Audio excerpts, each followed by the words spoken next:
Okay, ngayon po ay pag-uusapan po natin ang Genesis chapter 4 up to 50. So, ano na po ito? Jet through, meaning to say, mabilisan na po ito. Ano po? Pinag-usapan natin yung first 3 chapter ng medyo ano siya, no? Mas focused dahil nga ang ating intention doon ay makita natin. Very foundational kasi yung first 3 chapter ng Genesis.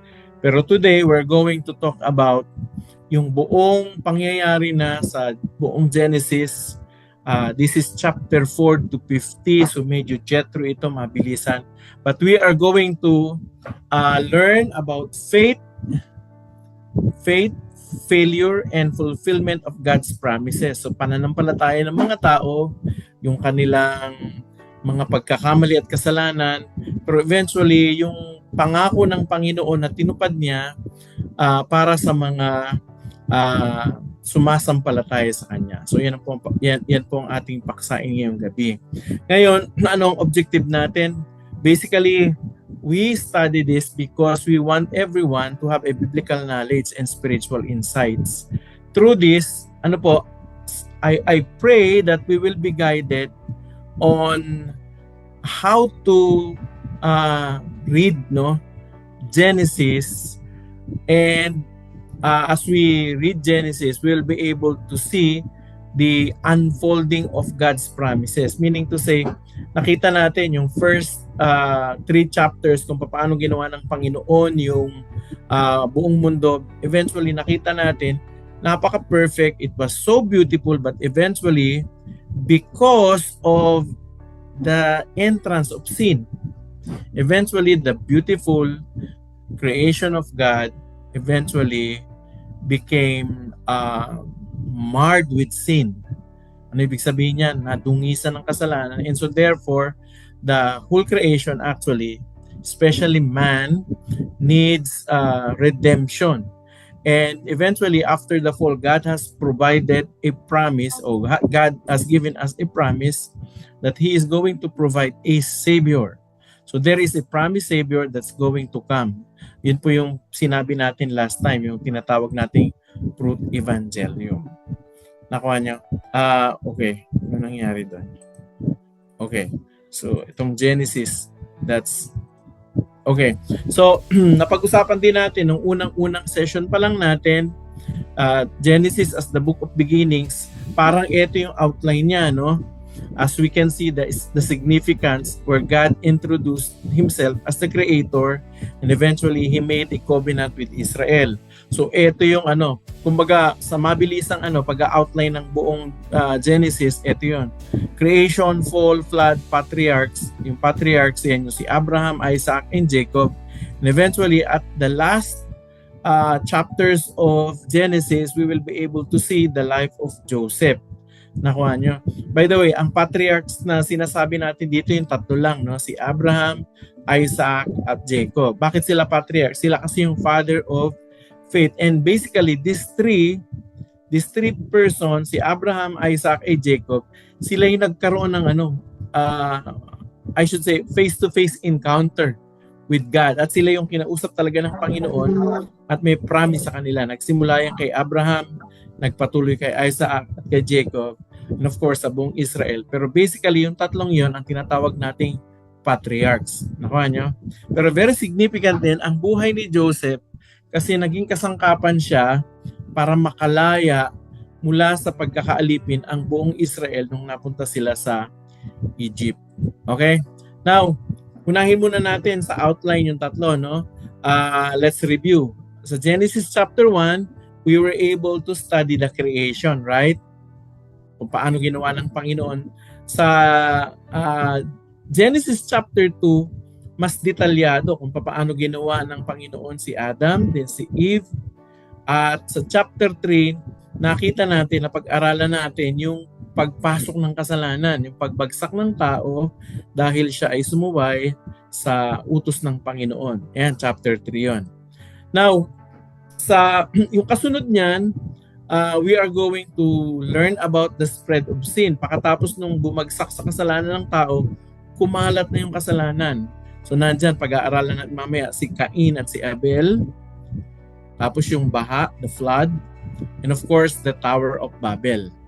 So Cain and Abel, the flood, and Tower of Babel. Pagkatapos nun, yung chapter 12 to 50, yan na yung buhay ng patriarchs. Si Abraham is the father of faith, Isaac and Jacob. We're going to see the blessing in the transformation, how God worked in their lives, and eventually at the last chapters, we will learn from how God used Joseph, no, to save Israel from slavery. So yung pinaka-outline ng ng Genesis. Kumbaga pa parang ganito lang, yung chapter 1 to chapter 11, yan yung foundational. Nakuha nyo? Chapter 1, creation. Chapter 2, Adam and Eve. Chapter 3, the fall. Then from chapter 4 to 11, yan yung Cain and Abel, baha or the flood, Tower of Babel. Tapos yung kalahati ng Genesis, yung chapter 12 to 50, yan ang buhay na ng patriarchs and Joseph. So madali lang kabisaduhin, di ba? Yung first half, 1 to 11, creation, and up to Tower of Babel. Then the second half is the patriarchs and Joseph. Now, let's go for the Genesis chapter 4 verse 11. Ano ba ang nilalaman ng chapter 4 hanggang 11? Sorry, chapter 4 hanggang chapter 11. So basically, sa chapter na ito, makikita natin na ang kasalanan magmula nung pumasok kay Eva at Adan, kumalat na ito. Nag-spread na ito sa lahat ng tao. And because of the spread of sin, there really is a need for a savior. So basically, that's the overall theme. Because of the spread of sin, we will see the need for a savior. Kailangan talaga natin ng tagapagligtas. So ano-ano yung mga highlights na makikita natin yan? By the way, I'm hoping that you are reading Genesis. Ang gawin pala natin ganito, basahin nyo, o kung hindi nyo man mababasa, at least pakinggan nyo sa audio Bible ang buong Genesis. Habang naglalaba kayo, nagpapahinga, habang nagluluto, i-play nyo lang yung Genesis from chapter 1 hanggang chapter 50 para maririnig nyo yung kwento. Magkakaroon kayo ng overview. Nakuha nyo? Mas maganda rin kung babasahin natin. Pero yeah, the least that we can do is listen to the audio Bible. So overall, alam niyo yung meron na ba rito sino sa inyo rito ang nabasa na ang buong Genesis? Paki-type lang ng ng yes doon sa chat box natin. Okay? Kung nabasa niyo na yung buong Genesis, pakilagay ang yes. Okay? So others will be encouraged to read it also. Kung hindi pa, okay lang. Pero ang challenge ko sa inyo is you listen to audio Bible yung the whole Genesis. Now let's move forward. Okay, chapter 4, ano yung story doon? Ang story ay tungkol kay Cain at Abel. Ano yung nangyari doon? Well, itong dalawang ito ay sumamba sa Panginoon. Si Abel, siya? Siya ay shepherd. So nag-aalaga siya ng mga hayop, nagtitender siya ng mga hayop. At si Cain naman ay farmer. Ang nyo? Itong dalawang ito, basically, they get the what is best actually from their livelihood. Basically, si Abel, ang ginawa niya, kumuha siya ng best ng kanyang mga tupa. At ang ginawa niya, nag-offer siya, nag-worship siya kay God using sinunog na tupa ang tawag natin burnt offering. Siguro magtatanong tayo, kanino niya natutunan to? Of course, natutunan niya ito sa tatay niya. Of course, hindi naman nakasulat sa Genesis, pero most likely kasi ganun ang noon mga tao. What they are practicing actually, they learn it from their father. So, most likely, yung kanyang pag-o-offer ng burnt offering kay Yahweh ng best of his produce o yung land, natutunan niya kay Adam. Kaya lang, sad to say, si Cain, ang inoffer niya, imbis na burnt offering din, na lamb katulad ng kay Abel, ang ginawa niya yung sarili niyang paraan. Yung sarili niyang paraan ng pagsamba ang kanyang ginawa. So, ano ginawa niya? Yung kanyang mga pananim. Yun ang kanyang inoffer kay God. Kaya lang, ang tinanggap ni God na offering o burnt offering ay yung kay Abel. Why? Basically, kasi it was the correct form of worship. Eventually, we will be able to see that kasi pagdating kay Moises, yun ang kanyang prescribe how people are going to approach God, and that is by killing a lamb. You know what? Killing of lamb actually is going to be a foreshadow what's coming. It actually pictures Jesus Christ in the coming days, who will be the ultimate sacrifice so that our sin will be what? Our sin will be atoned or will be paid for, mababayaran. Nakuha nyo? So, tama talaga yung ginawa ni Abel. Nakuha nyo? Sinunod niya yun kasi nga yung pagsusunog ng lamb o ng tupa, picture yun ng Panginoong Kristo na darating sa New Testament. Nakuha nyo? And Jesus Christ will be the ultimate sacrifice to pay for our sins. Nakuha nyo? Ngayon, yung kay Cain, ano niya yun sariling diskarte niya yun. Yung kanyang pagsamba, yung inisip niya lang ayon sa kanyang sariling kagustuhan. Nakita niya, at tingin ko itong maganda. Itong pinakamainam.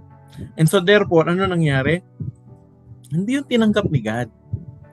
Kasi ganito mga kapatid, no? Kahit gaano pa tayo kagaling o katalino, o sa tingin nyo parang ang ganda naman ng idea kong pag-worship kay God. Ang ganda naman ginagawa kong idea ng pag-serve. Pero if it is your idea, if it is not God's idea, it's not going to be acceptable to His sight. Meaning to say, hindi pwede na ang paraan ng pag-worship ay yung kagustuhan ko lang. Tama nyo? Si God kasi may sarili siyang paraan ng pag-worship. And that is what? At this time, sa time ni Cain at Abel, yung pag-o-offer ng lamb. Nakuha nyo? So what happened? Nung ma-discern ni Cain na hindi tinanggap ni God yung kanyang offering, ano nangyari? Nagagalit siya kay Nagalit siya kay Abel. Ngayon, alam nakakatuwa nito, sa kabila ng ganong pangyayari, kinausap pa rin ni God si Cain At ang sabi niya kay Cain, very significant itong verse na ito.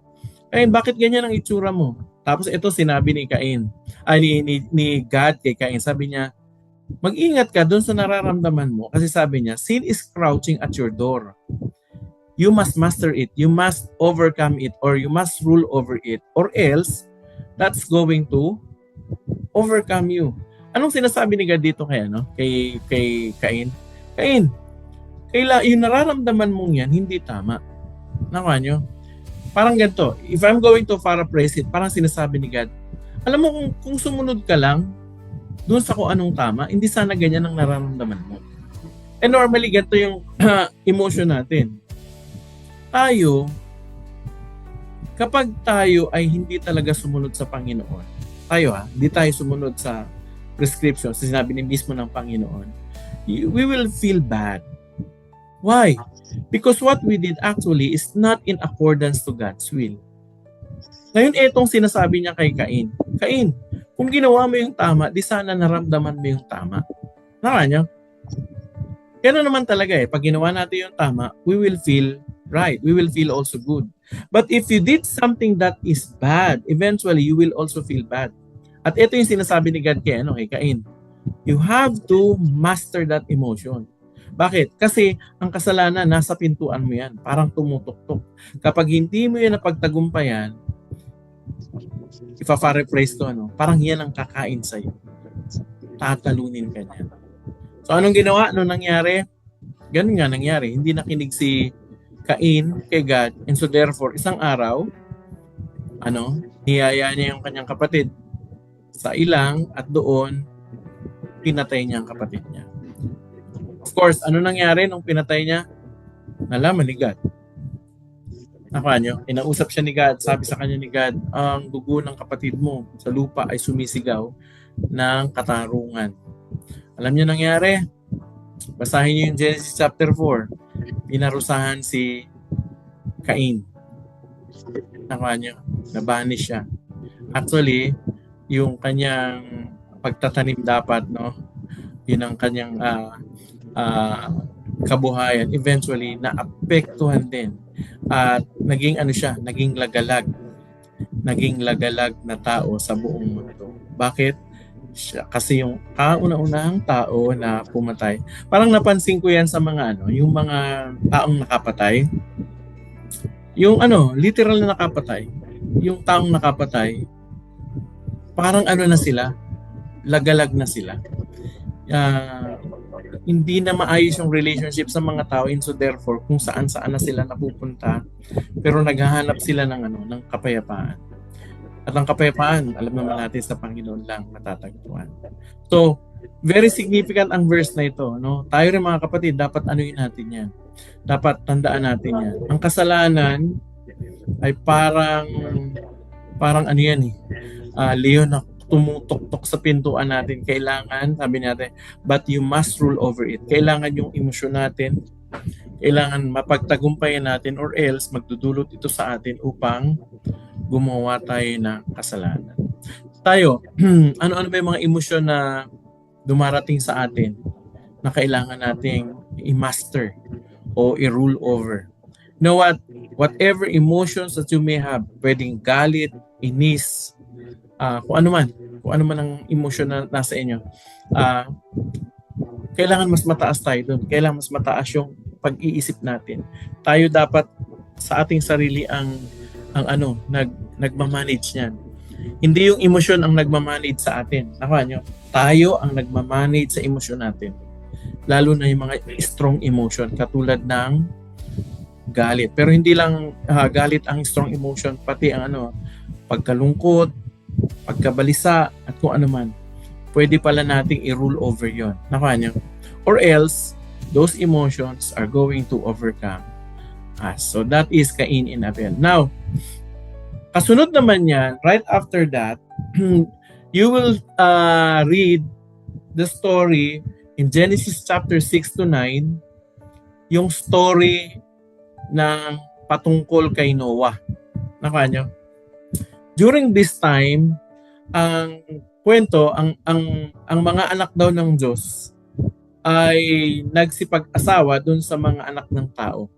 Well, may dalawang interpretation dito. Kung babasahin nyo, ganun ang pagkakasabi. Ang unang interpretation dito ay yung linya ng mga makadiyos.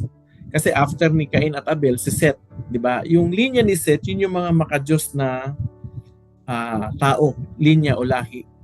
Tapos, yung mga tao naman, yung lahi ng tao, meaning to say, hindi mga makadiyos, ay yung lahi ni Cain. Nakuha niya, eventually kasi nagkaroon din ng syudad si Cain. Dumabi din sila.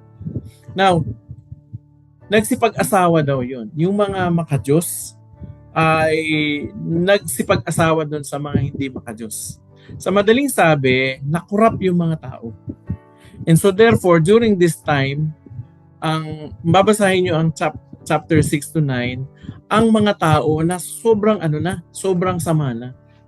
Sa sobrang sama, ang kanilang mga iniidolo na, yung mga, kung sino yung mga masasama, yun na yung mga ina-idol nila. Nakuha nyo, parang sa atin ngayon, kung sino yung bad boy, siya yung idol. Nakuha nyo, during the time of Noah, gano'n nangyari.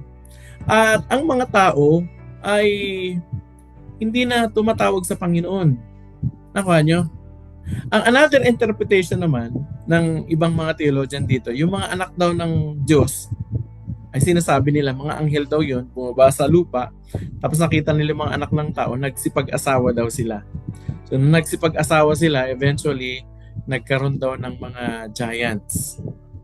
Nakuha nyo? Tawag nila ay Nephilim.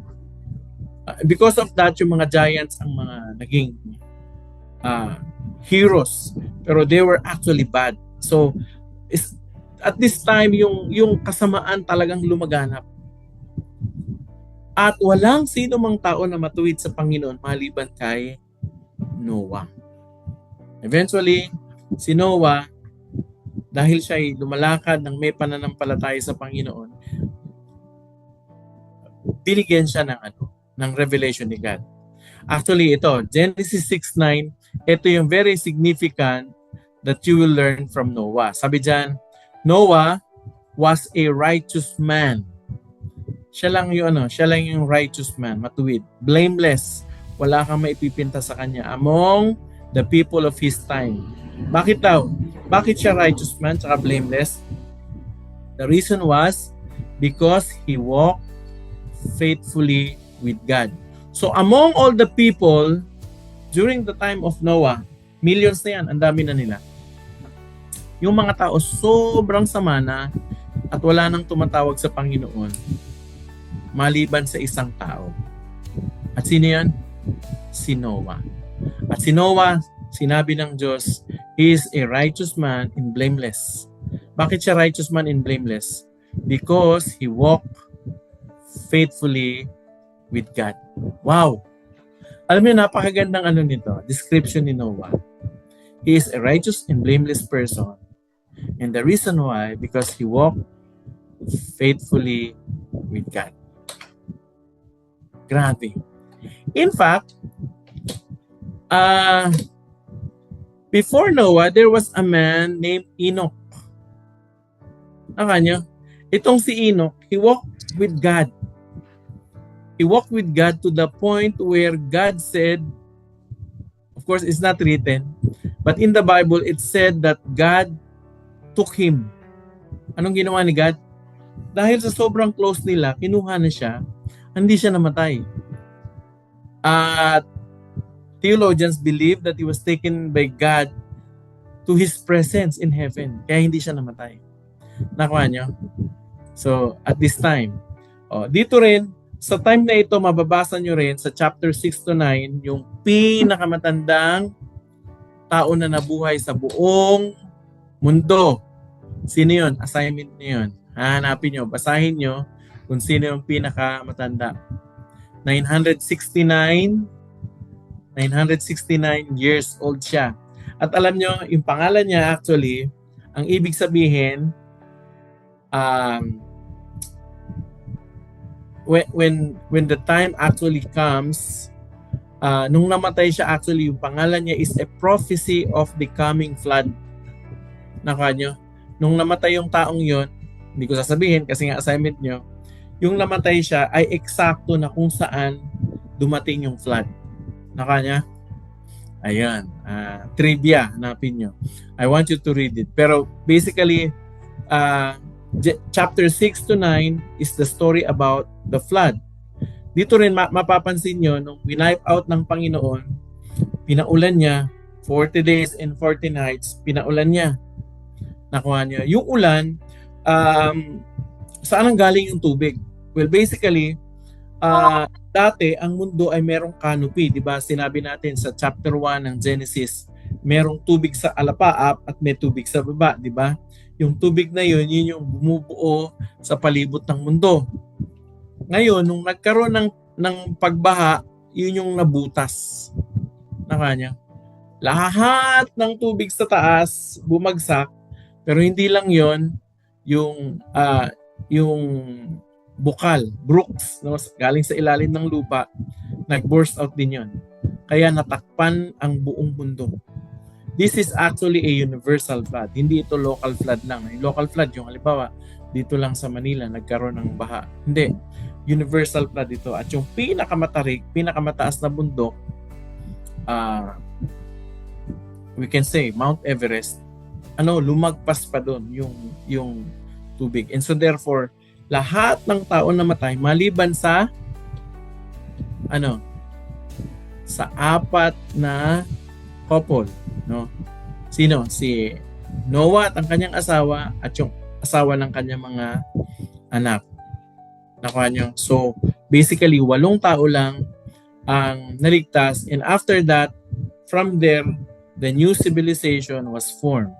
So basically tayo, kumbaga tayo ngayon, galing na tayo, we can safely says that all of us came actually from Noah. We are sons of Noah. Ngayon, hindi ko lang alam kung alin sa tatlong doon, no? Nakuha nyo? Well, may mga studies na kung paano ito tiningnan. Okay, so yan.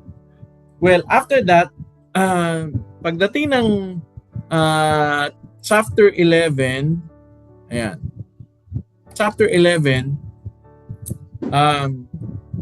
dumami na uli ang tao. Nakuha nyo? By the way, sa chapter 6 to 9, nung lumabas yung rainbow, ang sabi ni God, magpakadami kayo. Kalatan ninyo ang buong lupa. Meaning to say, it was God's intention, it was God's purpose and will for all of the people to scatter around the world to manage His creation. Kaya lang, pagdating ng chapter 11, sa Genesis chapter 11, yung mga tao, nakahanap sila ng malawak na plains. Nakuha nyo? At ang sabi nila, nag-usap-usap sila. Sabi niya, huwag tayo mag-iwahiwalay. Ngayon, para hindi tayo magpangalap sa buong mundo, gumawa tayo ng mataas na tore. Nakuha nyo? Na kung saan, yun daw ang kanilang magiging parang monument. Well, according to study, itong tower na ito, which we call Tower of Babel, became the pride of every people. Nakuha nyo? Na they can say, ito, pwede nating sabihin na makakaabot tayo sa langit. Eventually, nakita ni God yun. Sabi ni God, mukhang wala nang imposible sa kanila pag hindi sila hiwa-hiwalay. Pag nagkaisa sila, wala nang magiging imposible sa kanila. Ang kalooban nga ni God ay mag-scatter sila sa buong mundo. Sila naman, iba, hindi, huwag tayo magpangalat. Dito tayo. And so therefore, gawin natin ang tore na ito. So, anong ginawa ni God? Kinonfuse sila by what? Confusing their language. Eventually, God gave them different languages and so therefore, they were not able to understand each other. So Genesis chapter 11 verse 9 says, from there, the Lord scattered them over the face of the whole world. Why? Because it was the intention of God for them to be scattered around the world. Para nga yung mundo, buong mundo ay ma-manage. Nakuha nyo? Kaya lang, prideful, matigas ang ulo ng tao. Sabi, wag tayo panghalat, gawin natin to. And actually, Tower of Babel became their pride, but that was also their fall. So that was Tower of Babel. God confused their language. Nakuha nyo. Ini-imagine ko, nung ginagawa nila yung Tower of Babel, siguro pinapasa yung brick, no? Tagalog kunwari, no? Sinabi, eto na yung brick. Tapos bigla nagsalita, English. What? Tapos sa kabila naman, Chinese, Japanese, Koreans, Mexicans, Spaniards, kung ano-ano na. Germans. And so therefore, hindi na sila nagkaintindihan. So anong nangyari? Yung lahat na magkakaparehong lingwahe nagsama-sama at yung mga hindi nila kaparehong lingwahe dahil hindi sila nagkakaintindihan, iniwan na nila. So nagkanya-kanya silang lakad and so therefore, nagpangalat na sila sa buong mundo. So that is Genesis chapter 11. So what are the insights that we can learn from chapter 4 to 11? Okay? So basically, I have 3 insights that you and I can ponder. Number 1, sin is not only individual but societal. Ano ibig sabihin nito? Ang kasalanan, hindi lang siya personal na nagagawa natin. Ang kasalanan ay naghahari hindi lang sa tao kundi sa grupo din. Like halimbawa sa time ni Noah, nag-spread out yung kasalanan. Na kailangang i-wipe out ng Panginoon yung buong mundo, maliban dun sa 8 na nakaligtas. Bakit? Kasi, kinurap na ng kasalanan, hindi lang ang mga individual na tao, kundi yung buong society na. Nakuha niyo? At yun ang malungkot kapag ang kasalanan ay tanggap na ng masa o ng mga tao. Nakuha niyo? Parang ganito. Nung early 60s, 1960s, di pa ako buhay nun. 74 ako nabuhay. Pero naririnig ko, nung early 60s, wala ka daw makikitang mga bakla o tomboy sa kalye na nagkalat. Meron man siguro, pero naka-closet, nakatago. Pagdating ng 70s, wala pa rin halos. Nakuha nyo? Tapos pagdating ng 80s, siyempre buhay na ako. Unti-unti na may mga lumalabas na. Hanggang sa 90s, parang tanggap na. Ngayong 2020, ay naku, tanggap na. In fact, pinaglalaban pa nila, nandun na sila nasa gobyerno na din. At yung iba, nasa simbahan na. In fact, may mga quote-unquote religious group ngayon na they said that they are Christian, pero they are into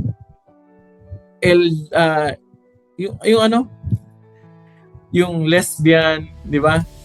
Ano ba tawag yun? LGBTQ. Yan, tama. LGBTQ. Nakuha nyo? Ngayon, may mga plus pa yan. Ano ibig sabihin nito? Grabe yung kasalanan, nag-i-spread out hanggang sa yung dati na itinatago-tago ngayon parang tanggap na. Pag ganyan ang nangyayari sa isang sosyedad tapos wala nang lumalaban sa kasalanan o wala nang hihiya sa paggawa ng kasalanan, we are actually in the verge of destruction. Ganun yan. Ganun yung cycle. Kapag yung kasalanan hindi na mapigil, ang kasunod niyan destruction na. Because God will not allow sin to reign over people. Nakuha nyo? Ganyan ang nangyayari. So sin is not only individual but it is also societal. That is also what happened in the Tower of Babel. Nakuha nyo? Nagkaisa na sila. Sabi, huwag tayong umalis dito. Sinasabi ng Panginoon magpangalat. Ayaw nila. Talagang they're opposed to the idea of God. And that actually became their pride. May mga theologians na nagsasabi na yung Tower of Babel daw actually were a place where they quote-unquote worship themselves. Or they're now actually trying to, kasi they would like to reach the heaven. They're starting to worship the stars and eventually looking into themselves na gusto rin nilang quote-unquote maging God. Nakuha nyo? And that is pride. Okay, number 2, insights that we can learn from this. God still seeks faithful like Abel and Noah even in the midst of sinful people. Hanggang ngayon nakikita natin ngayon na ang sosyedad pasama ng pasama. Pero alam nyo, hanggang ngayon, ang Diyos ay hindi tumitigil, naghahanap siya ng mga tao na gustong lumakad kasama niya. Nakuha niyo?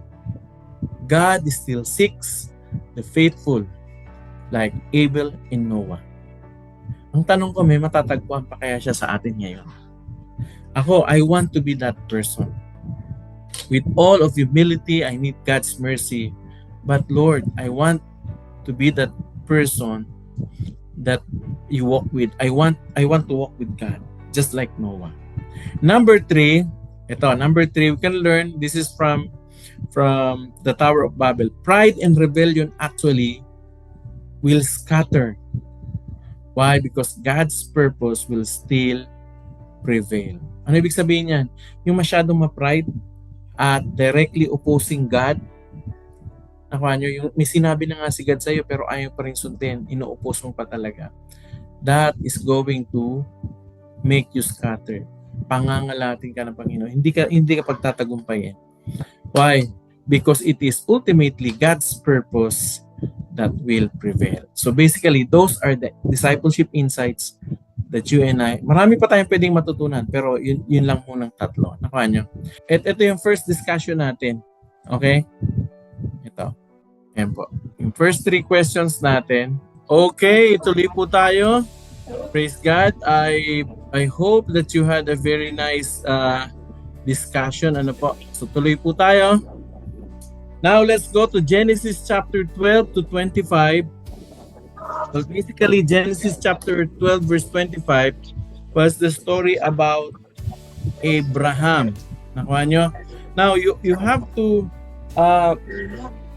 understand, sa chapter 12, dito, nagsisimula ng i-focus yung story from general view kumbaga. Kasi sa chapter 1 ng Genesis hanggang chapter 11, ano yun yung kwento ng kabuuan di ba, ng mga nagsimula, yung pasimula ng buhay, pagkakasala, unang-unang pumatay, tapos yung baha, tapos yung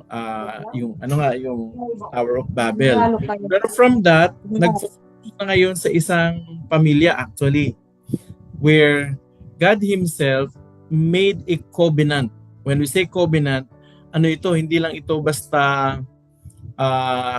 tawag nito kasunduan o agreement. No? This is actually a deep agreement between God Himself, who had made actually covenant to a person named Abraham. Okay? Basically, si Abraham ay galing sa isang Gentile family. Pangalan ng tatay niya si Terah. Galing sila actually, magugulat kayo kung saan siya galing. Alam niyo kung saan galing? Sa modern Iran. Nakuha niyo? Persia. Before it was called Babylon. Nakuha niyo? Teka, let me check. By the way, may nag-chat sa akin kanina. Hinulaan niya na kung sino daw yung pinakamatandang lalaki sa... Methuselah. Ayan, Methuselah.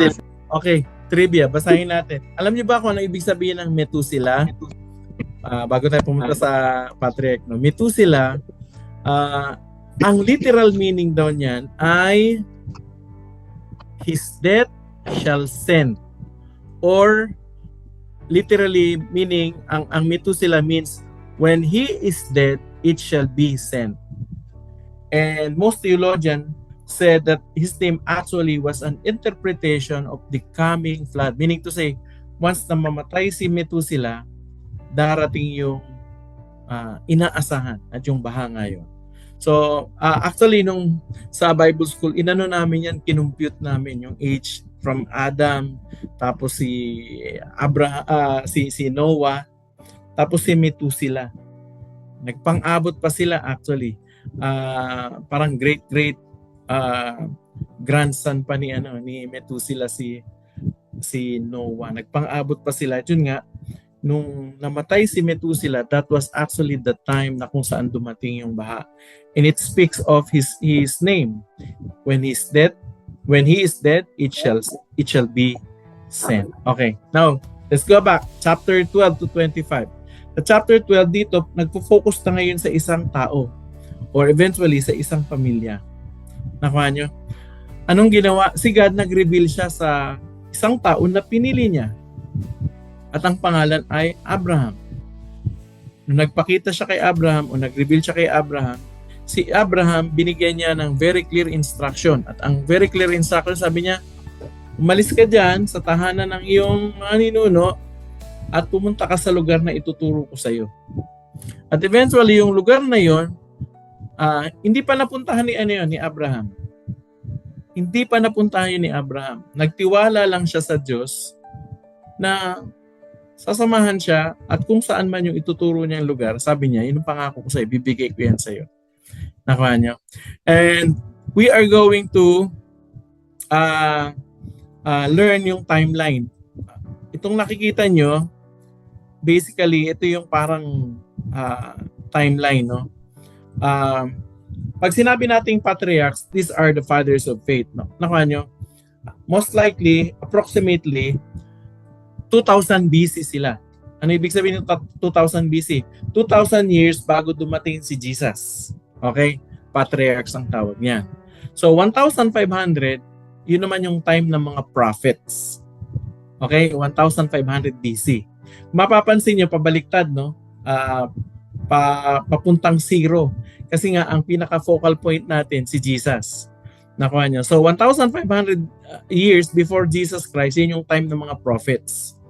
Tapos, 1,000 years BC o 1,000 years before Christ, yun naman yung time ng mga kings. O let's just call it princes, no? Para may alliteration. Patriarchs, prophets, princes. Tapos, 500 BC, yan naman daw yung time ng mga priest. Nakuha nyo? Yung mga priest, yan yung time ni Aaron, Moses, Aaron, and so on. And of course, 0 BC, yan yung time na kung saan si Jesus Christ ay dumating. Yun yung pinaka-sentro natin. At tayo naman ngayon, di ba ano ngayon? 2025 ngayon, di ba? So 2025 ngayon, bakit palaki? Kasi magmula kay Jesus Christ hanggang ngayon, binibilang naman natin na meron ng 2025 years magmula nung ipinanganak si Jesus Christ. Nakuha niyo? If we're going to summarize, yung parang ganito daw yan.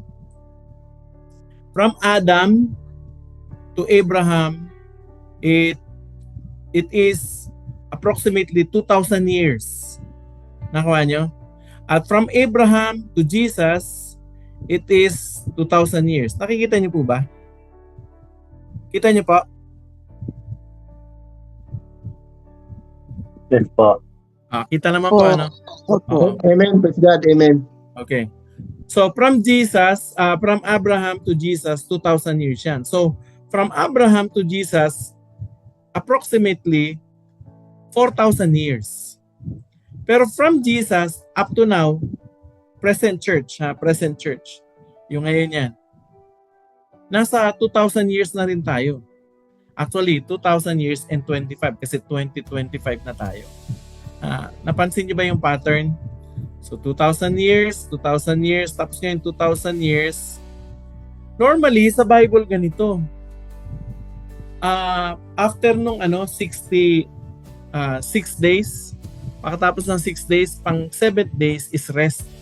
Nakanya? Yung 60 days o 60 years, after ng 60 years, yung pang 70 years, actually Jubilee yun. Dito, kung titingnan nyo naman dito, ang significance naman nito, 2,000 years from Adam to Abraham, Abraham to Jesus, 2,000. From here, no? From here to the present is 2,000. So, anong kasunod dito? Actually, ang kasunod dito is, pang 7,000 years na. So, actually, ngayon, ang mga theologians, they are actually waiting at this moment. Itong generation natin ngayon, baka makita natin, may kakaibang mangyayari. Some theologians would say, most likely, this generation, di ko sinasabi kung walang nakakaalam ng panahon. Pero sabi nila, malapit na yung 100 years reign of Jesus. And most likely, anytime, pwedeng mangyari ang rapture. Then after the rapture, 1,000 o yung tinatawag na millennium, most likely yun ang mangyayari. Anyway, so, i-review natin. Ang timeline, yung patriarchs, ito, during the time of Abraham, 2,000 years BC yan. Tuloy natin. Now, let's continue with the call of Abraham. Nung tinawag ni God si Abraham, pinili talaga ng Panginoon. God is the one who personally choose. Bakit? Dahil mabait ba si Abraham? Hindi. Dahil ba banal siya? Hindi. In fact, galing siya sa isang Gentile. Mga sumasamba sila sa Diyos-Diyosan dati. Yung pamilya niya. Niya. Pero pinili ni God si Abraham. Ano yung credential niya? Ayon sa sariling kalooban ni God. Kasi sovereign siya. Pwede siyang magdesisyon kung sino yung pwede piliin niya. Nakuha niyo? And God Himself was the man actually who initiated a covenant with Abraham. Nakuha niyo? Walang pwedeng sabihin si Abraham na kaya ako pinangakuan ni God ng ganito kasi ako ay matalino. Walang ganon. O kaya ako ay mabait, ako ay ganito, sikat. Walang ganon. Ultimately, God's promise or God's decision to choose Abraham so that he can have a covenant ultimately was a decision from God. Sovereign decision ni God yun. At binigyan si Abraham na pangako. Sa Genesis chapter 12, ito yung sabi niya. Verse 1. Ito yung sevenfold blessing. Sabi niya, I will make you into a great nation. I will bless you. I will make your name great and you will be a blessing. Ang ganda, no? Alam mo, gagawin kitang malaking bansa, hindi lang bansa, dakilang bansa. At hindi lang yan, pag ginawa kitang malaking bansa, pagpapalain kita. Tapos yung pangalan mo, magiging great. At hindi lang yan, you are going to be a blessing. Ano yung blessing dito? Hindi lang sa iilang tao, kundi magiging blessing sa buong mundo. How is that going to happen? Because eventually, you will see yung tagapagligtas magmumula sa linya, sa lahi ni Abraham.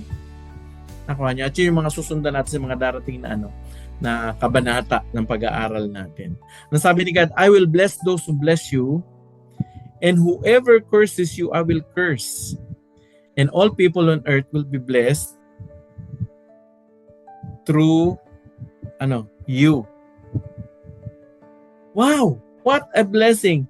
And this blessing actually was given originally to Abraham, but it was passed on to Isaac and Jacob, who is actually Israel.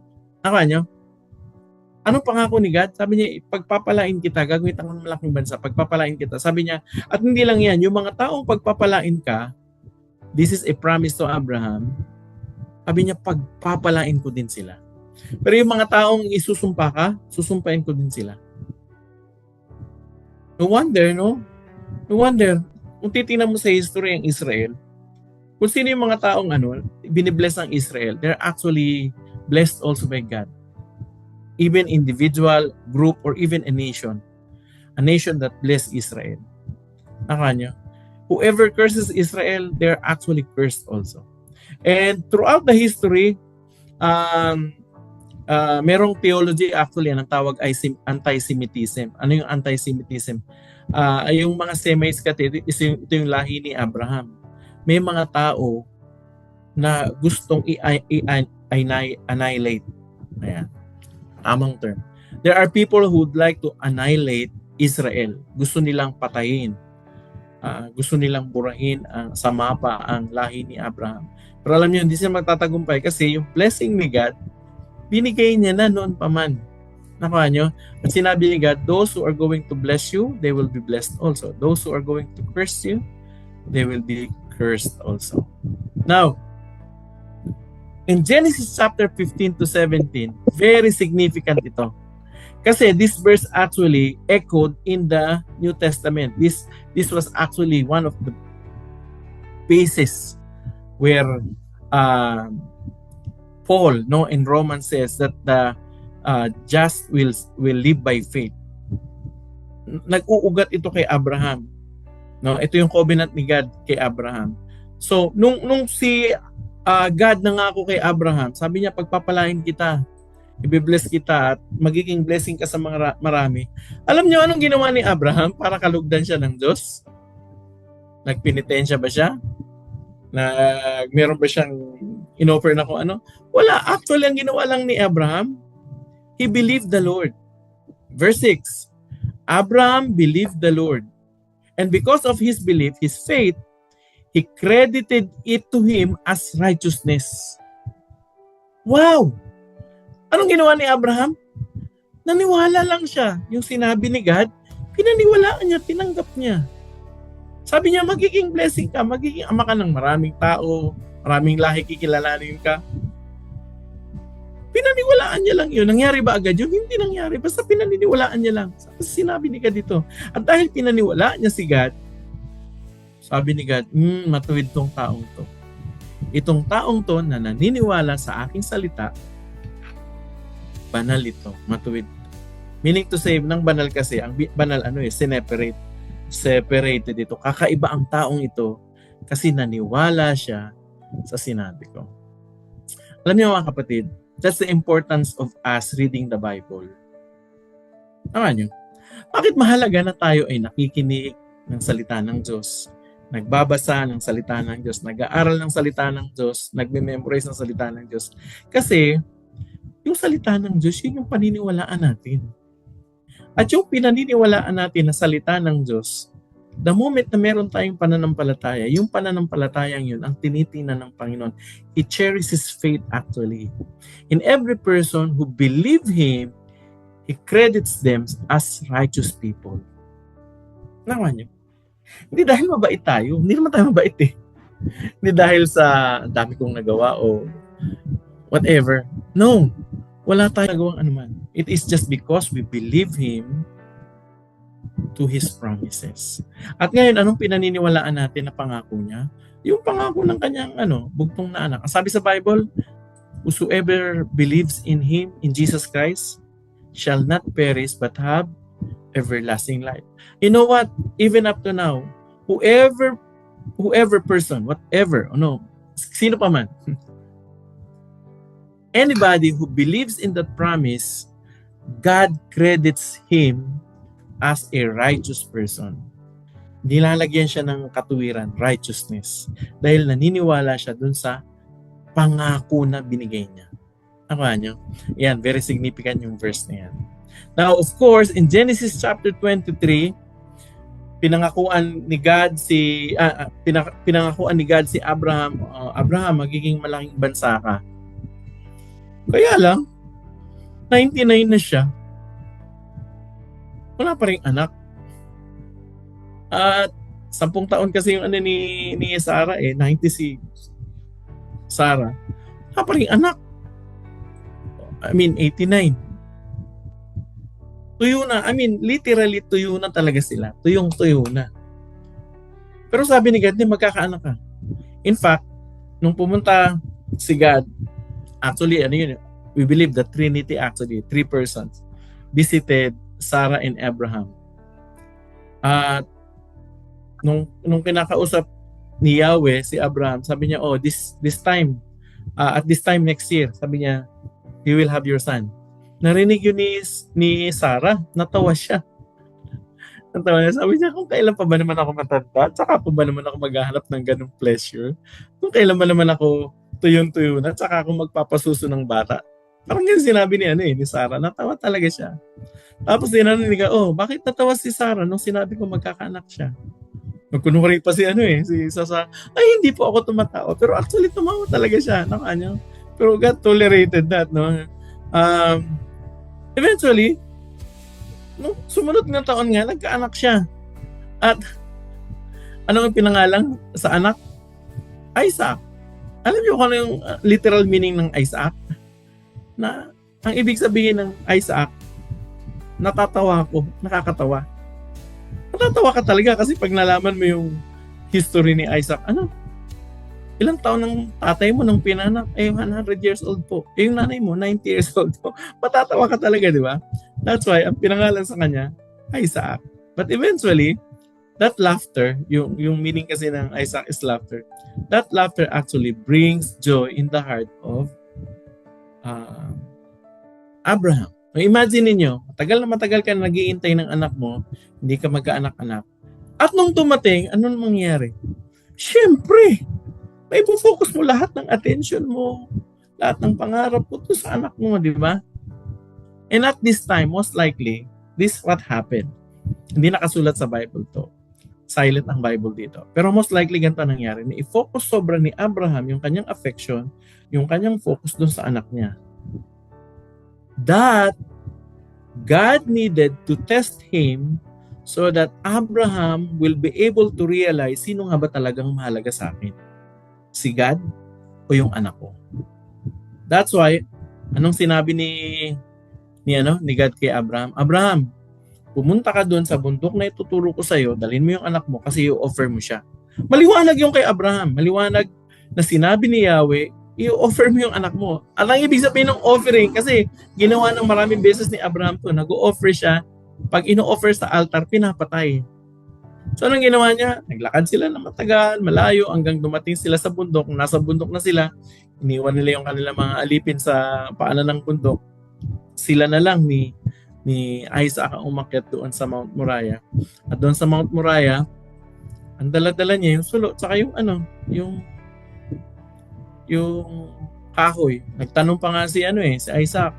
Sabi niya, Dad, kumbaga, ipa-paraphrase ko na lang, Dad, meron tayong apoy, meron tayong kahoy, pero wala tayong i-offer.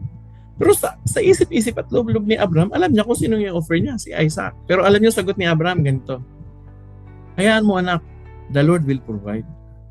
Nakuha niyo? Si God magbibigay sa atin ng i-offer. Ganun lang sabi niya, grabe punong-puno ng pananampalataya. So ano na nangyari? Nung nandun na siya, isipin niyo ha, inihanda ni Abraham yung altar, tinalian sa kamay, yung anak niya, nilatad yung mga kahoy, at tinakpan na yung mata para patayin siya kasi i-offer. Pero grabe, at this point in time, wala man lang kaimik-imik, wala man lang karekla-reklamo si Isaac. He was very obedient to follow his dad. He trusted actually his dad even to the point of death. Nakuha niyo, hindi siya nagduda na gagawin ako ng masama ng tatay. Talagang sumunod siya.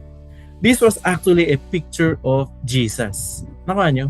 Parang dito pa lang pinapakita na there will be somebody in the future who is going to follow the Father in heaven.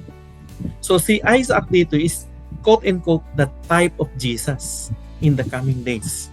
Nakuha niyo? And eventually nung tatarakan na ng punyal si Isaac, anong sabi? So Abraham, tinawag ni God si Abraham. Sabi niya, Abraham, napatunayan na. Wag mong saktan. Do not lay hands on your son. Sabi niya, nakita na ni God yung katapatan. Nakaka niyo? And eventually, paglingon na gano'n ni Abraham, nakita niya may isang tupa na yung sungay ay sumabit sa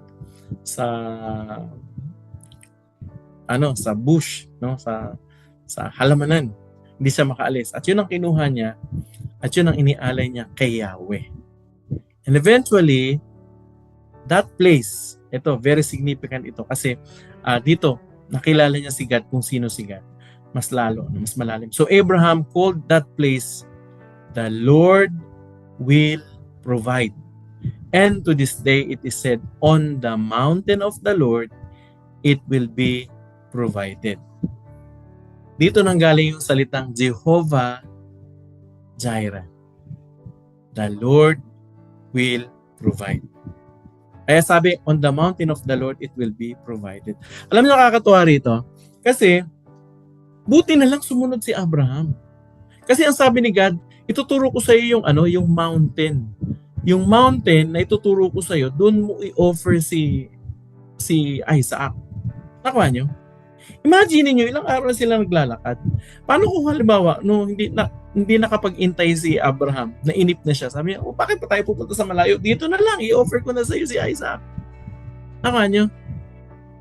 So, most likely, kung hindi niya sinunod yung tinuturo ni God na mountain, most likely napunta siya sa ibang mountain. So ano nangyari? Patay si Isaac. Kasi walang kordero, di ba? I mean, walang tupang makikita. Kaya nga, very significant tong word na ito .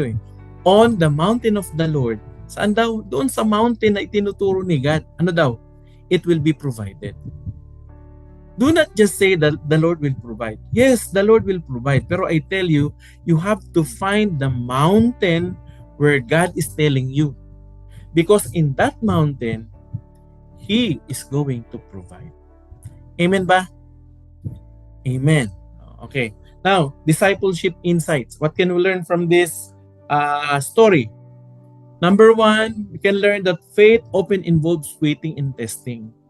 Ako, ang pananampalataya, kasama dyan yung pag-iintay. Yung pag pinangako sa ng Panginoon, paniwalaan mo. Pero it also involves waiting. Maghihintay ka. And sometimes testing. Or I should say, hindi lang sometimes, most of the times. Ang tanong ito, bakit ba tayo tinitest ni God?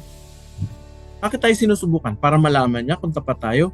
Of course, alam niya na kung magiging tapat tayo o hindi kasi all-knowing siya, di ba? Di ba? Bakit niya pa rin tayo tinitest? Tinitest niya tayo, alam niya kung bakit. Para tayo mismo ma-realize natin na kanino ba yung allegiance natin? Na kanino ba yung faithfulness natin? Doon sa mga bagay-bagay na umaagaw sa ating atensyon o kay God talaga na nagbibigay ng mga bagay na yun? Alam niyo, may mga panahon na tatanggalan talaga tayo ng yung mga bagay na minsan maagaw sa atin, yung mga bagay na parang binigyan na natin ng pagpapahalaga to the point na nakalimutan natin si God. Pwedeng pwedeng tao. Sobrang mahal mong tao. Tatanggalin ni God para malaman, teka, sino ba talagang focus mo? O kaya, minsan, business. Kaya, tingnan natin kung magiging tapat ka pa rin pag wala ka ng business o whatever. Pwedeng pera, bahay, ari-arian. Nakuha nyo, pwedeng career. Or pwede minsan, yung reputation. God will take everything so that you will see, teka, sino nga ba talagang pinapahalagahan mo? O kanino ka ba talaga nakasandig? Minsan kasi doon tayo nakaasa yung kapag mahusay tayo, may pera na tayo, magaling tayo, may negosyo tayo, meron tayong sinasandigan ba? Nakuha nyo? Kaya nga sa mga bansa na mayayaman, ang hirap mag-evangelize. Kausap ko yung may kaibigan ako tsaka si Joanne. Kasama namin sa D group ngayon o sa small group. German sila. Sa Germany, ang hirap daw mag-share ng gospel. Kahit din daw sa Japan. May kausap din akong Christian sa Japan, nagpunta dito sa Pilipinas para sumama sa missions. Nagkikwentuhan kami. Ito, pareho, Japan tsaka Germany, mayayaman na bansa. Pareho nagsasabi sila na ang hirap to mag-evangelize doon. Alam na kung bakit? Ang sabi nila, kasi ganito, ang mga tao daw doon, nandun na sa kanilang lahat. At dahil nasa kanila ng lahat, parang hindi na nila kailangan ng Diyos. Nakan, minsan ganun ang feeling natin eh. Kaya kailangan minsan tanggalin ni God yung mga inaasahan natin para makita kanino ko ba talaga umaasa. Number 2, God calls leaders to trust Him beyond what is visible. You know what? When God calls you, He wants you to trust Him even though there are things that you do not see. Nakanyo, pinangako ng Panginoon, hindi pa nakita ni Abraham yun eh. Saan ako dadalhin ito? Hindi niya alam, hindi pa nga siya nakarating sa Kanaan eh. Pero still, he believed what God told him. Magkakaroon ako ng anak? 90 na nga ako 100 na eh. Di ba? 90 si Sarah, 100. Paano kami magkakaanak? Pero kasi, faith is believing what is not visible. Even though things are not visible, you still believe it. That's called faith. Number 3, God's covenant requires obedience and surrender. Ito matindi. Kung tayo talaga ay merong pakikipagniig sa Panginoon, I tell you, it requires obedience and surrender. If you really want to become a true follower of Jesus, you have to surrender yourself. You have to obey Him completely. Salvation is free, but I tell you, being a disciple of Jesus requires total obedience and surrender. Nakuha niyo? So those are our discipleship insights. Now, let's continue. 26 to 36. Ito naman kay Isaac and Jacob. Well, Isaac and Jacob actually was a story about blessing and transformation. Si Isaac, nito silent type na tao. While si Jacob naman, anong tawag nito? Witty o tawag nito? Ano ba sa Tagalog nun yung tuso. No, tuso. Hindi pala maintain matuso. Tuso siya. Tuso siyang tao. So, ano nangyari? Si Isaac actually, ikwento ito pareho siya, tinularan niya yung tatay niya nung nagkaroon ng famine from Canaan. Bumalik sila sa Egypt. Nung nasa Egypt na sila, pareho, tinularan niya rin yung tatay niya. Yung tatay niya, ginawa, para hindi siya mapahamak, sabi niya sa asawa niya kay Sarah, sabihin mo na magkapatid tayo, magkapatid lang tayo. Hindi tayo mag-asawa. Well, totoo naman, half-brother niya si Abraham. Pero hindi lang yun, mag-asawa talaga sila. So anong ginawa? Kinuha tuloy nung king during that time, si Sarah. Ganon din actually yung ginawa ni Isaac. Sinundan niya lang. Siguro kasi yun ang nakita niya, no? Nakita niya na ginawa ng tatay niya. And you know what? It tells about us being a father. Be very careful of what you actually model with your children. Because most likely, they're going to follow what you are modeling them. Now, ito naman nangyari. During the time of Jacob, si Isaac,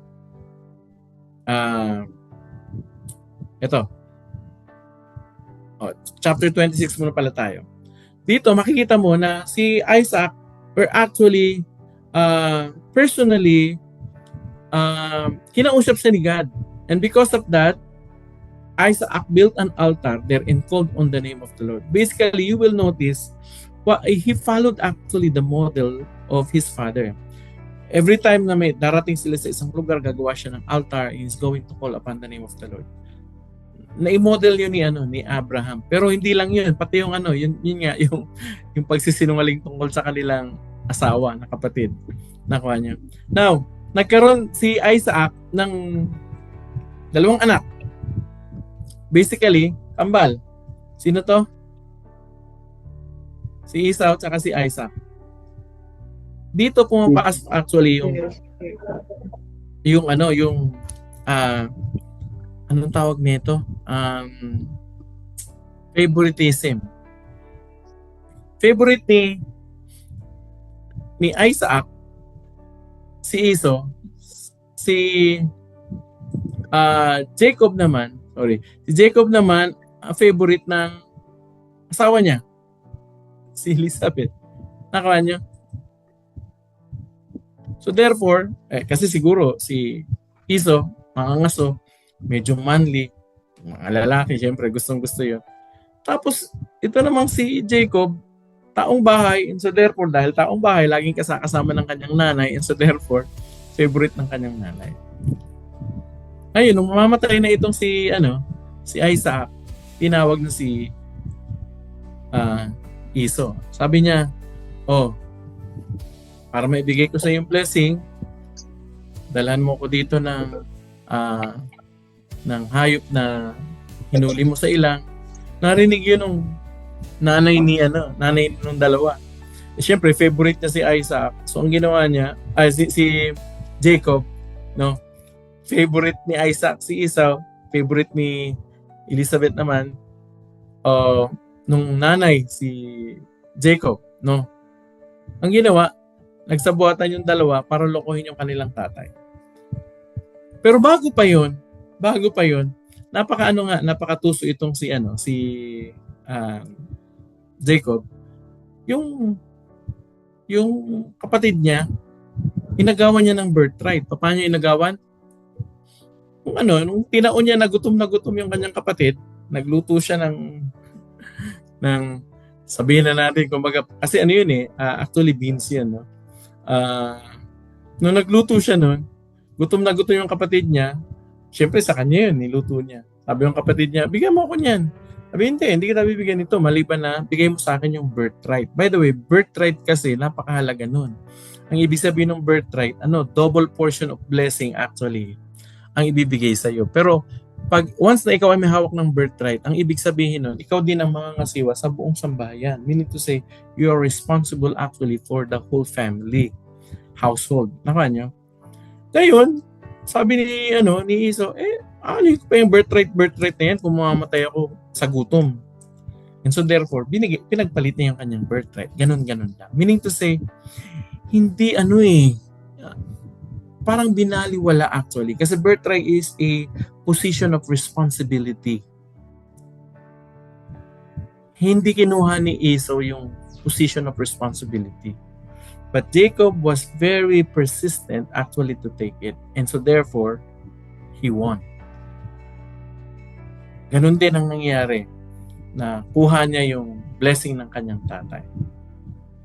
Ito ang sabi ni Esau after that, nung malaman niya na i-bless na, ibigay ang blessing kay Jacob. Sabi niya, isn't he rightly named Jacob? Kasi ang Jacob ang ibig sabihin manloloko eh. Di ba tama lang yung pangalan niya, manloloko? Sabi niya, this is the second time he has taken advantage of me.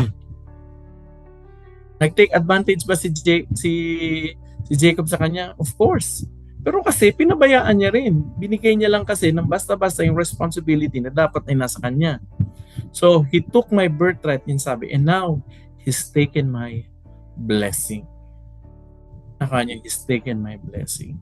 Ayun, nakuha ni Jacob yung blessing niya. Of course, anong nangyari? Pinaalis siya ng nanay niya kasi gusto siyang patayin ni Esau. Pinatira doon sa kapatid ng nanay niya, si Laban. Tapos doon, nagkaroon siya ng asawa. Doon, niloko din siya ni Laban, yung kanyang tito. Ang ginawa, imbis na ipakasa sa kanya yung gustong-gusto niyang babae, yung panganay ang unang pinakasal o binigay sa kanya nung gabi. Tapos eventually, pinaglingkod siya na mas mahabang panahon para doon sa dalawa. Nakuha niyo? Pero in chapter 32, dito, ito yung pabalik na actually si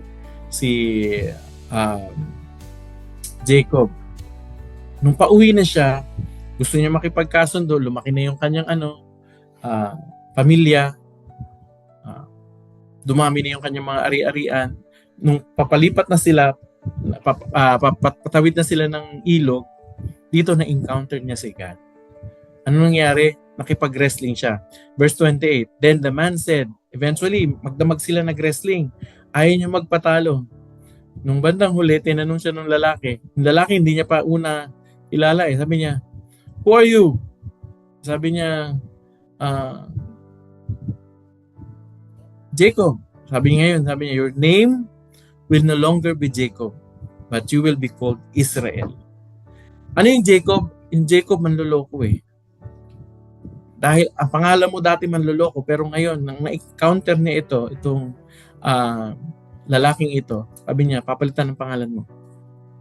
And you know what? Yung na-encounter niya na actually, ang pagkakabanggit sa Bible ay angel of the Lord. Normally, angel of the Lord refers to the second person of the Trinity. It was the pre-incarnated Christ, meaning to say, ito yung God the Son. Pero of course, hindi pa pinapanganak, di ba? Kasi pinanganak siya sa New Testament. Pero nandun na si Jesus, God the Son. And he was actually the angel of the Lord, called angel of the Lord, the second person of the Trinity. Ito yung nakapag-struggle sa kanya. Sabi sa kanya, because you have struggled with God and with human, and you have overcome. You know what? Yung pangalan ni Jacob na manloloko, pinalitan ng Israel. At alam niyo, ibig sabihin ng Israel? Prince of God. Naging prinsipe siya ng Panginoong Diyos at nagtagumpay daw siya. So, what insights can we learn from all of these things? Sabi niya, discipleship insights, 1 to 3. Okay? You know what?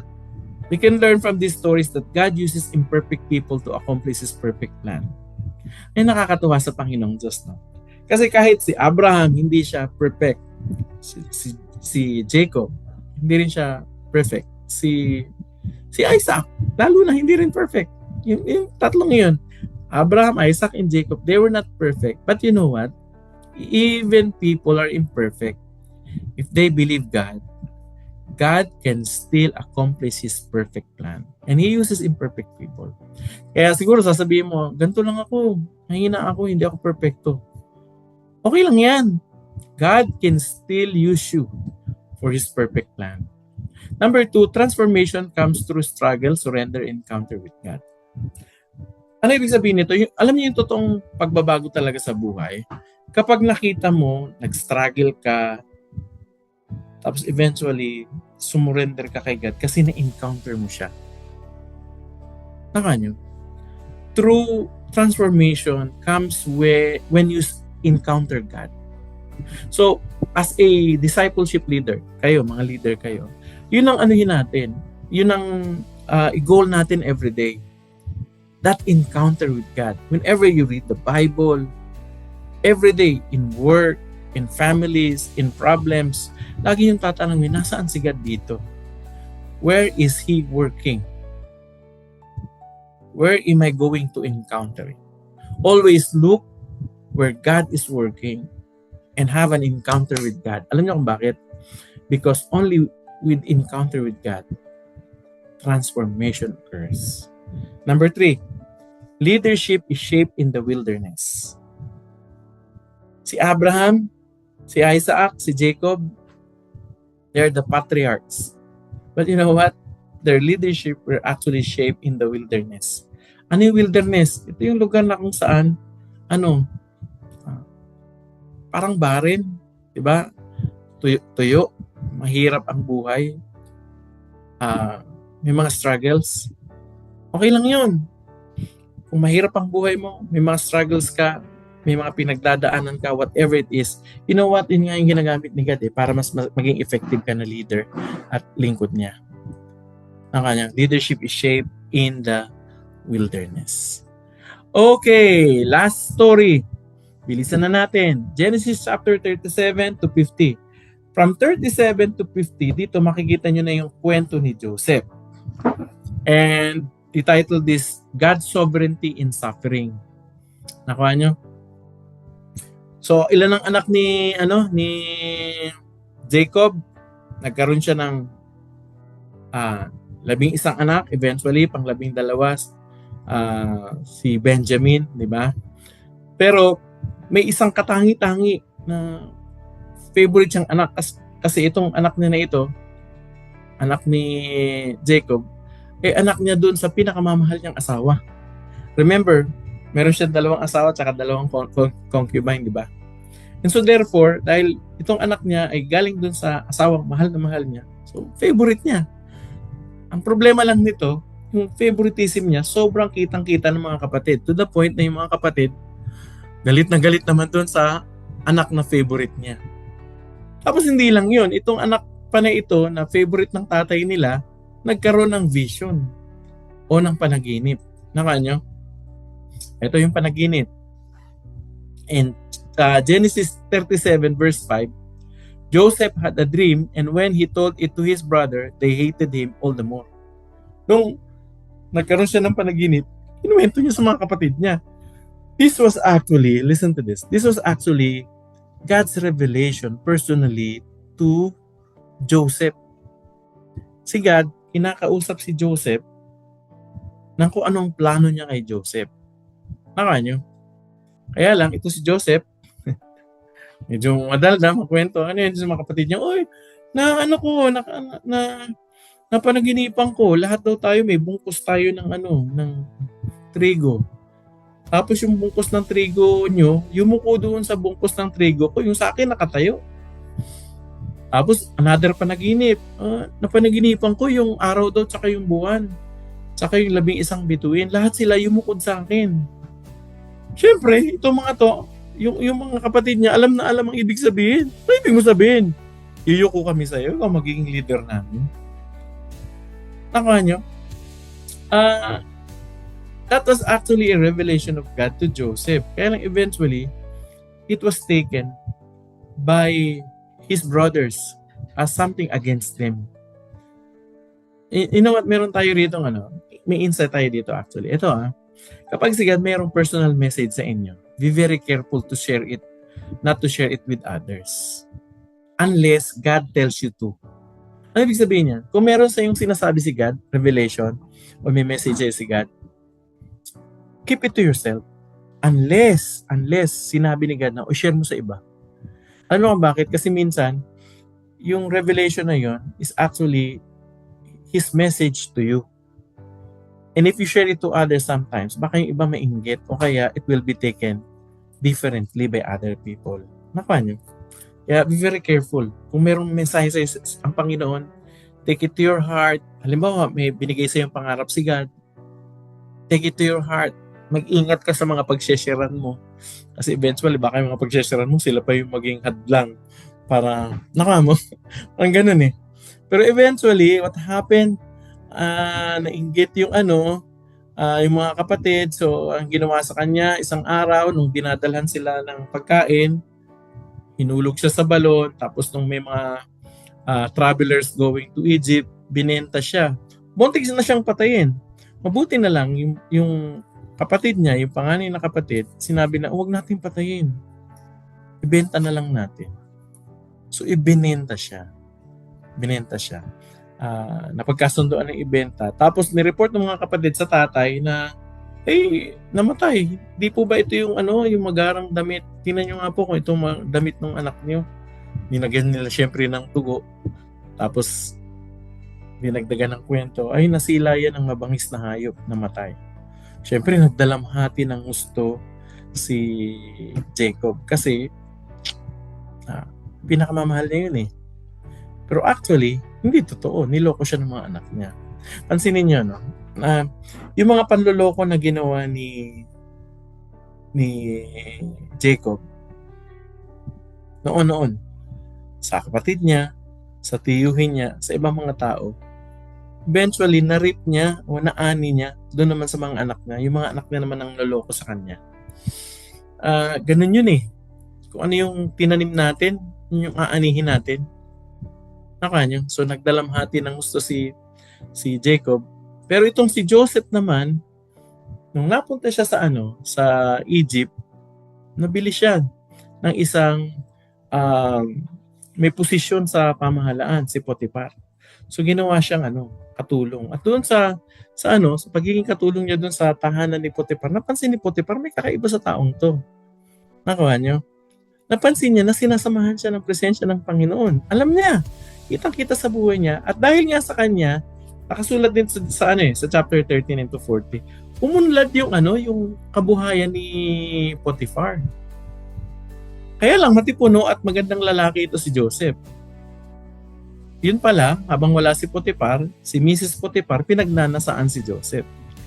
At ilang beses siyang sinabihan. Sabi niya, sipingan mo na ako. Hindi lang isang beses, kung babasahin niyo babasahin yung kwento, basahin niyo talaga. Paulit-ulit na sinasabi ni Potiphar, sipingan mo ako.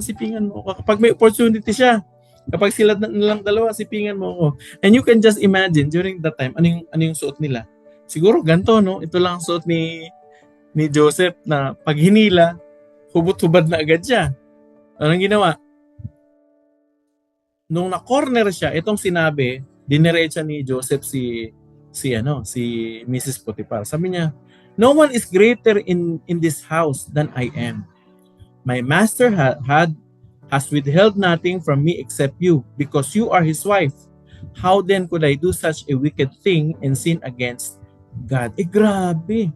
Napagtagumpayan niya. Alam natin mga lalaki to, no? Kahinaan natin itong bagay na ito. Pero napagtagumpayan niya. Bakit napagtagumpayan niya?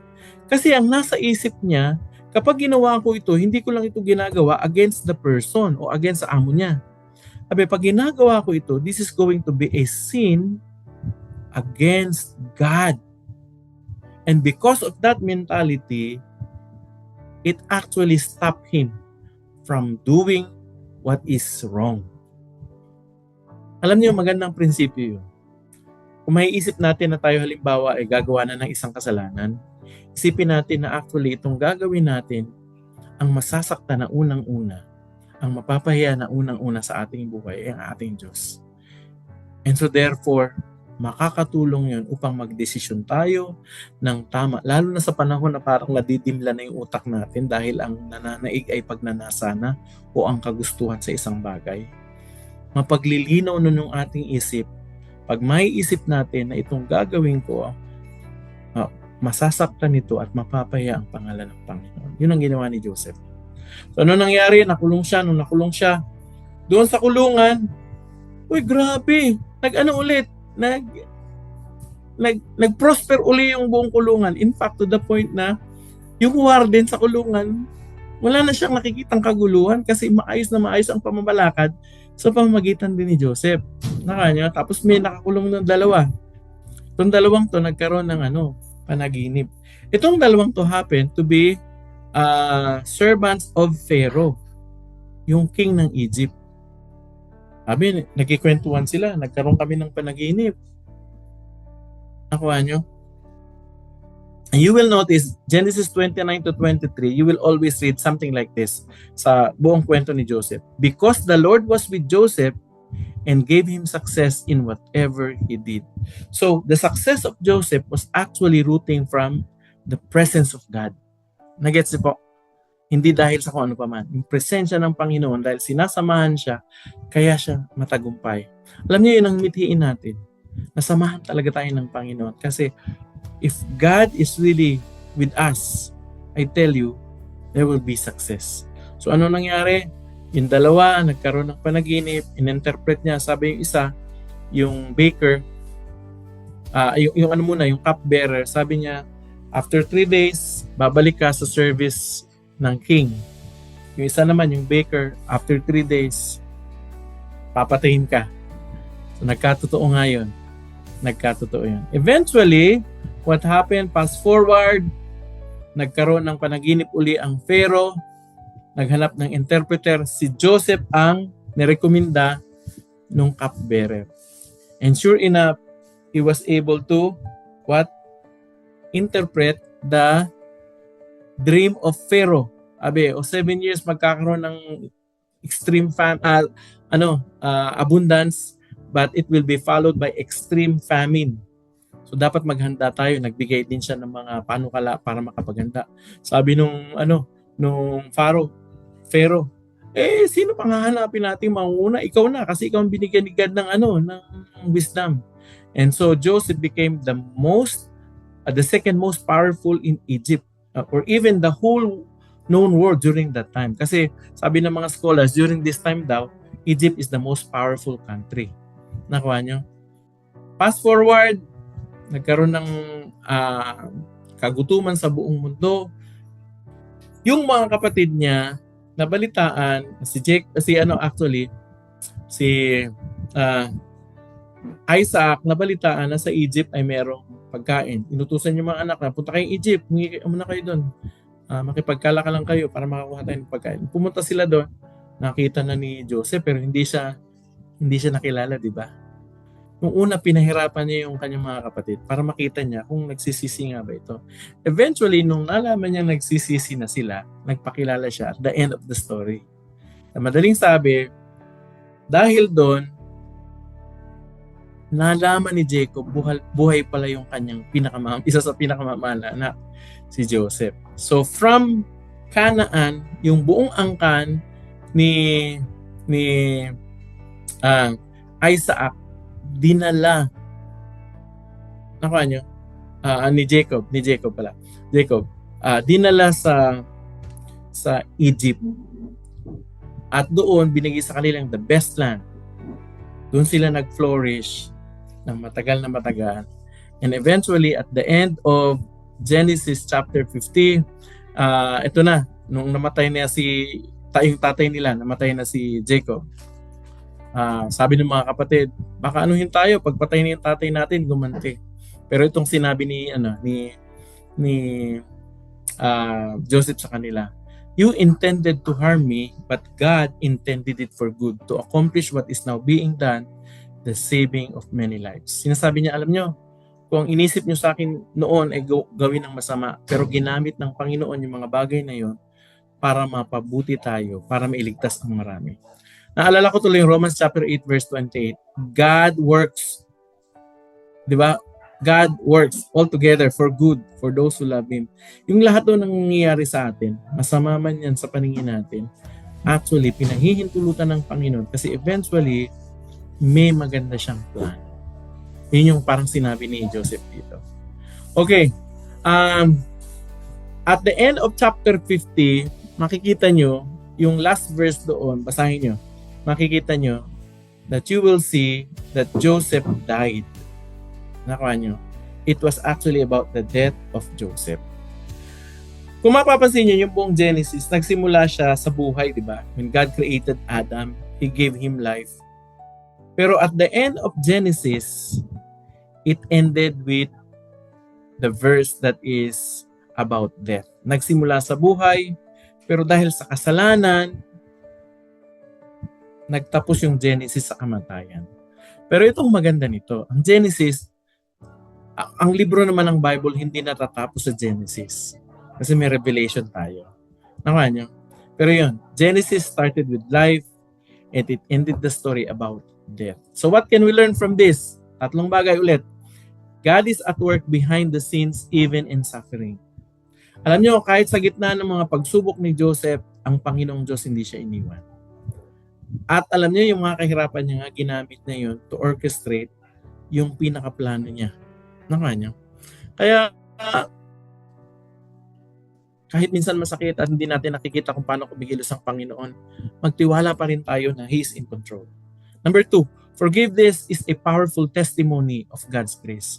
Alam niyo na magpatawad si Joseph sa kanyang mga kapatid. That speaks a lot about the person, Joseph. It is a testimony of God's grace. Bakit? Kasi nakita niya, bakit siya nakapagpatawad? Kasi, sabi niya, yung in-interpret na lahat, pinahintulutan ng Diyos yun. Bakit? Kasi para mapabuti tayo. Kaya okay na yun. Naman, no? Grabe, pag susumahin mo yung biyaya ng Panginoon, mas makikita mo yung grace ni God, mas madali talaga magpatawad. Number 3, what people intend for evil, God uses it for good. Sometimes, people will do evil on you, or in you, or to you, or to your family. And sometimes, God will allow it.